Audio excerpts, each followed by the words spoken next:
This is JR. Today we're going to teach you how to pack a Wordle box using much more than just the hanging clothes that it's designed for.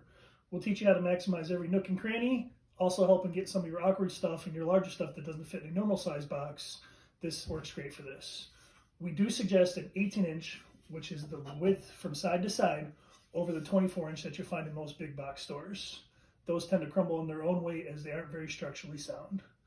We'll show you now how the standard use and all the extra uses that we can do with this box. First, we'll start with the bar on top. Basically, this will be the main use if you're doing coats, long suits, dresses, that sort of thing. You won't have much room to work with in the bottom, so you'll be able to just a one bar on top, hang your clothes along the side, and then follow along where we'll show you can work some items in, but obviously not as many since the clothes will fill up most of the void. The second one is if you have a second bar available, you have these little handles down in the bottom, which is pretty good to take your second bar and go ahead and work it down here with the clips. Make sure you're on the outside of both. What this is good for is if you have a lot of kids' clothes or men's clothes, go ahead and hang one set along here and then a double decker across here. Now you've essentially already doubled the amount that you can get inside the wardrobe box. Another thing we like to do is if you have some medium-sized pictures or any extra large, longer shelves that don't fit in your standard boxes, we like to fill the voids on the side. What you like to do is take your picture in like this, turn it sideways so it fits up along the edge. At some point you want to stuff a pillow or something under to hold it, but we like to fill all four sides. So take your smaller and more narrow one, put it on the front edge of this side. Now you're in the front, again, glass to the side so it's protected. And then any weird shelves or anything like that, also along the back side here.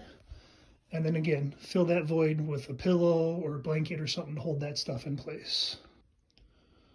Another good trick is to take any of your obvious laundry baskets or any other of your baskets that go with your shoes, your hats, and that sort of thing, and go ahead and grab one and just lay it into the bottom standing straight up. Slide down as so. And then obviously go ahead and fill that little box up the rest of the way if you have room. And again, this would be a good opportunity to put some pictures along the side. Another good opportunity for the bottom would be any large stuffed animals you have or any comforters or pillows. Same thing, just lay them in the bottom, coming up to just about the height where you expect the bottom of your clothes to stop at the bottom here, using that space down there. And again, perfect for pictures or anything flat along the sides as well too. Keep in mind, you might want to keep some of your blankets and sheets and that sort of thing out to wrap other items to save on packing materials as well. If you come across a case where you have delicate furniture, such as end tables that has long legs or weird awkward legs or that sort of thing, we like to use this to protect it. So what we do is we just pick it up here and usually put it in upside down with the legs facing upright. And now the legs are protected, also still leaving you room to hang some clothes on top. Sometimes we also like to put lamps and vases in there. If they are more delicate, we do suggest that you wrap them in either a handy rug or any extra bedding and then fill the corners as such.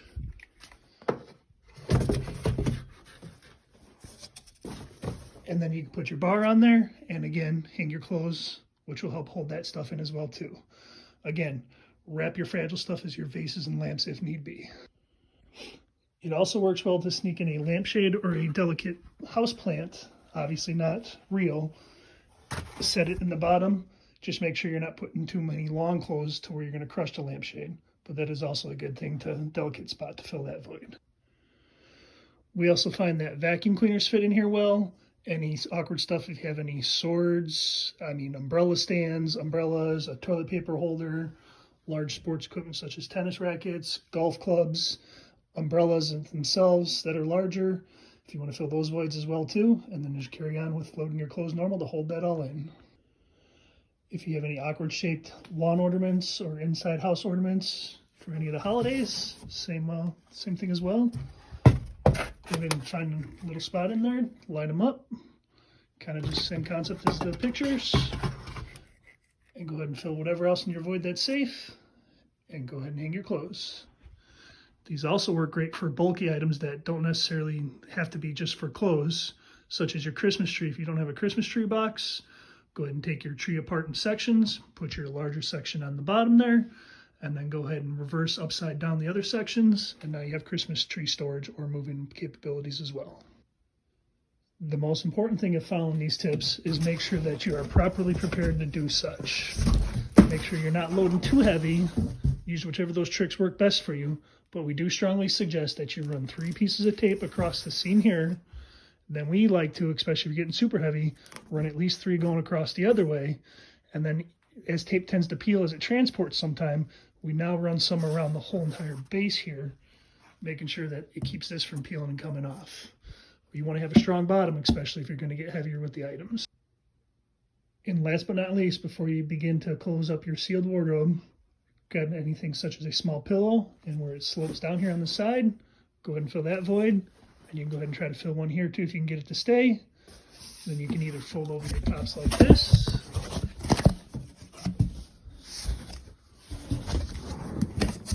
slide in. This is how we seal them for local use. Otherwise, if you're moving long distance, go ahead and do your short ends first, flip over the long ends, and then tape along the seam. And again, it doesn't hurt to put tape along this flap to make sure it doesn't pop out as well. Happy packing. Thank you. Shoe boxes and carry-on bags are also more obvious items that can fit in the bottom.